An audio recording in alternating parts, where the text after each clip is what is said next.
Poonam Kaur social మీడియాలో వేసే పోస్టులు ఎంతగా వైరల్ అవుతూ ఉంటాయో ప్రత్యేకంగా చెప్పాల్సిన అవసరం లేదు. ఆమె దాదాపు ఇండైరెక్ట్ గానే కౌంటర్లు వేస్తూ వస్తోంది. ఎవరి మీద సటైర్లు వేస్తుందో ఖచ్చితంగా చెప్పలేం. కానీ ఈ మధ్య మాత్రం త్రివిక్రమ్ పేరుని నేరుగా తన ట్విట్టర్లో పేర్కొంటోంది. గురూజీ అంటూ డైరెక్ట్ గానే కౌంటర్లు వేస్తోంది పూనం.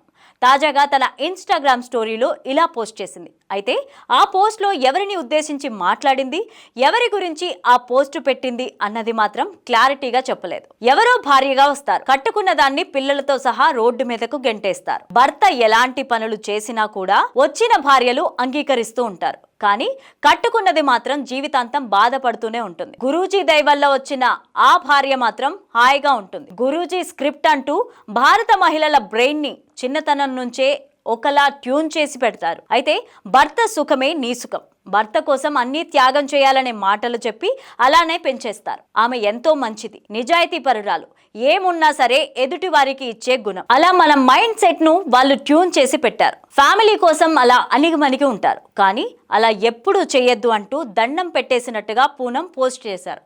అయితే ఇందులో పూనం చెప్పదలుచుకున్నది ఏంటి అన్నది చూస్తే ఓ విషయం మాత్రం అర్థమవుతుంది. గురూజీ స్క్రిప్ట్ అంటూ త్రివిక్రమ్ ని మధ్యలో లాగేసింది. ప్రతిసారి గురూజీ అంటూ త్రివిక్రమ్ పేరు తీయడం కామన్ అయిపోయింది పూనంకి. ఇదంతా చూస్తుంటే పవన్ కళ్యాణ్ ఫ్యామిలీకి సంబంధించిన పోస్ట్ అయి ఉంటుందని అర్థం చేసుకోవచ్చు. అంటే పూనం ఇప్పుడు రేణు దేశాయ్, అన్నా లెజినోవా గురించి మాట్లాడి ఉంటుందని నెట్టింట్లో తెగ చర్చలు జరుగుతున్నాయి. అసలు పూనం కౌర్ బాధ ఏంటి?